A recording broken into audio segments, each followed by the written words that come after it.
How do you see Thursday night's game going? I actually, I thought after Sunday season was over, I started looking at it more today, and I was looking at some of the, not so much the Packers offense. I think their offense fine, although they're missing what their top three running backs, I believe. I think like Jones, I think is still hurt, but then Dylan Oh, the Williams, Seahawks still had a similar yeah, um, and like so situation. Just that all those guys, I think Jones because of injury, but the rest because of COVID. And so it's like, okay. Now I was looking at some numbers, and I actually wrote this down. The Packers give up 4.7 yards per carry. So, which feeds right into what Shanahan wants to do. He wants to run. They have not fixed that run defense. You would have thought after the Mostert just obliterated them, that would have been a focus. Like, hey, let's fix this run defense. Like this, yeah, you need to fix this. No, they still haven't. Dalvin Cook, 200 they yards last week. they could use Quan Alexander. Surprised they didn't make the call. They could, yeah, Quan. They just need some beef in the middle. Like they don't have those. They don't have like a Kinlaw, and whatever he wants about Kinlaw as a pass rusher, as a run stopper. Like Kinlaw, like he's beefy. It's hard to move him. Like it's just with him and Armstead, like they're beefy. And the DJ Jones, they got beef. The Packers just take up space. Yeah, they don't have that in the run game. You just see they just get pushed around so much, and then Petton for. The Packers, the DC loves to use nickels. So it's a lot of DBs back there, undersized DBs, right? So once you get second level and you've got in McGlinchey as bad as he is pass, but great run blocking, you got McGlinchey coming at your little 180-pound DB. That's a mismatch. He's going to blow that dude up. And then you add in, so that's where the Niners need to attack there. But on top of that, as bad as they've been, because they've been so bad in the run game, their passing defense has been kind of overlooked. Like people are focused on the run defense. I was doing my homework today. They give up a 109.8 passer rating, and they allow a 71.5 completion percent, which is third worst in the league. Like as bad as their run defense has been, their pass defense has been pretty atrocious too. Yeah. So I mean, for me, like this is a game offensively, right? I think the Niners can take advantage of some things, right? Like I know we said that last week, Seattle, not a very good defense either, but I just feel like Seattle was more so like what I would say about Seattle, they did a hell of a job against us. Like the blitzes they were calling, obviously we just bashed the offensive line, but Pete Carroll had those men in their P's and Q's on Sunday. It was like they knew where everyone was going to be at. Everyone was like what route they were running. It was phenomenal, because I was rewatching it, and I'm just like, wow, Pete Carroll really put them in a nice position to succeed, and they executed that game plan perfectly. Yeah. And so now I'm looking like, okay, Kyle's going to make some adjustments. Green Bay is going to, come up with sort of a similar game plan, or at least I would, right? Just, disguise your blitzes and come after this offensive line who we know has struggled for a good portion of the season. So I look at it from that standpoint, but then I'm just like, okay, if they can get somewhat, this is where I truly miss Mostert and Debo not being able to play this game, because they'll have a much higher chance to win if they had those two. But even then, I'm just looking at like, okay, if we can just get this run game going, anything can happen, because, we all know that whether you have Jimmy Garoppolo or Nick Mullins, they can pull a win out of their hat if they have that running game. Yeah. And I think that's the key. Like, I think with Seattle and some, so Seattle is like, they were selling out to stop the run. And that's Shanahan. Like, if I think their whole goal was we're going to sell out to stop the run, and we're going to make Jimmy, be his, and then we're going to throw blitzes. We're going to, and it worked. It worked to perfection, honestly. And in this game, if the Packers do that, and like you said, this comes down to the O-line. If the Packers are going to do something similar, you have to make them pay when they blitz. Like the plays are there, but you have to make them pay for it, right? Like you have to make them stop calling the blitz. You have to make it where every time they blitz, you're hitting them for 20, 30 yards. You're just gouging them, where they don't, where they just stop, sending blitzes at you. Like, okay, no mas, we're done. We're done sending the blitzes. And then you can eat them up in the ground game, right? Like you have to, if they're going to blitz, you have to make them pay. Like that is the key on that.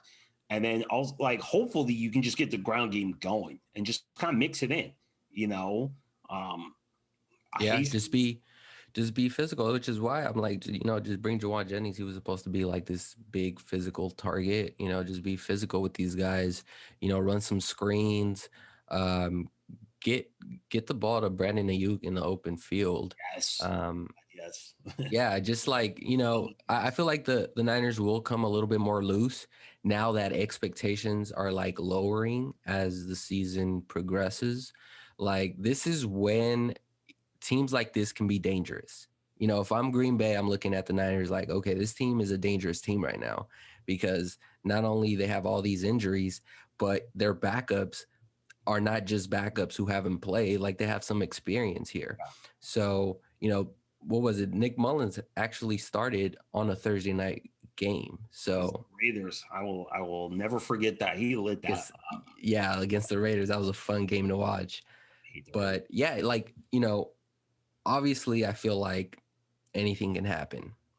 I do give them a 50% shot of winning. Like that's how much this game is a kind of a coin flip. I wonder. We talk about Juwan Jennings. I wonder with Kittle out, and I don't think Jordan Reed's going to be available. I think it's just the timetable's too tight.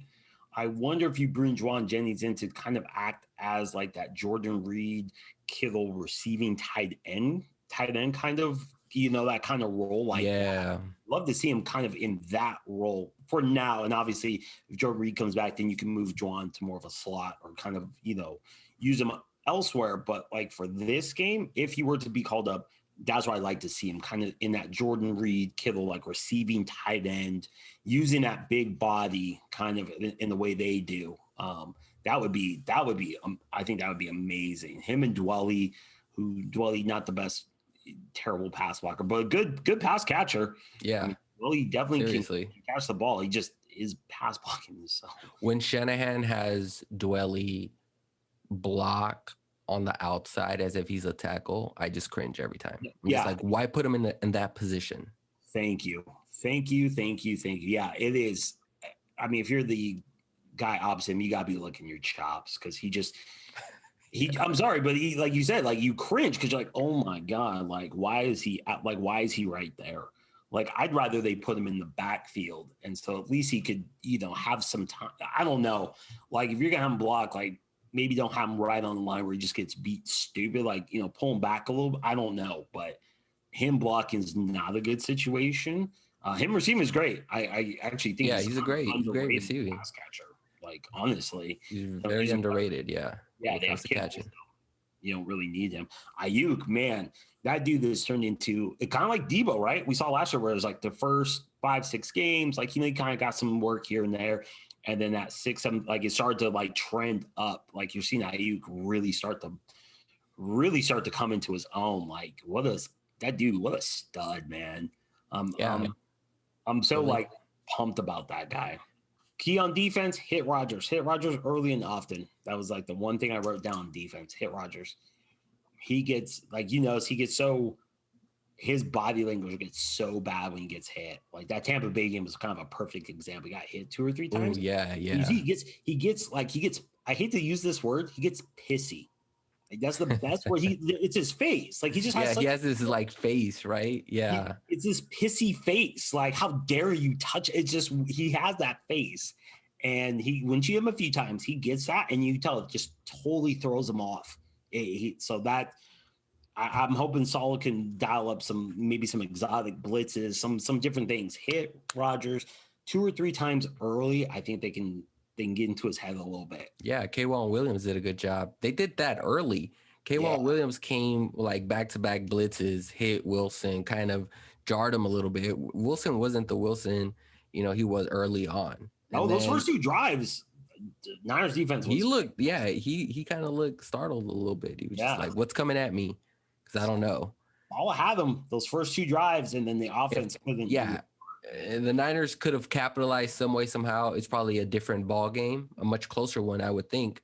Yeah. But yeah, then Wilson took off, and that was that. But yeah, I'm in agreement with you. Just hit, Rodgers, whatever it takes. Well, obviously you don't want him to get penalties, but Yeah. just trying to get be physical with this Green Bay team, Yeah. which I think that was kind of the key for them last year. They were just a much more physical team. They ran the football well, and the Green Bay was just outmatched the 2 matchups they had last year. Yeah. This year's probably a different story, but I think they can still be physical with them. Yeah. I don't think they'll get the sacks, but you have to get the hits. You can't let Rodgers sit back there in a clean pocket all day. Don't let him get comfortable. If he gets comfortable, It's a wrap. Yeah, but if you can get after him, you saw, like I said, that Tampa Bay game, that first quarter, he wasn't getting hit. He looked great, right? He's doing the McCringleberry touchdown dance. He's all laughing. Right. And they started blowing him up, and his face got pissy real fast. And you saw it went downhill like that. Yep. That's what you have to do. So if they're going to do that, they have a very, very good chance. If he sits back there all day in the pocket, like I don't care who's throwing it to, it's going to be a long day. Long day. Yep.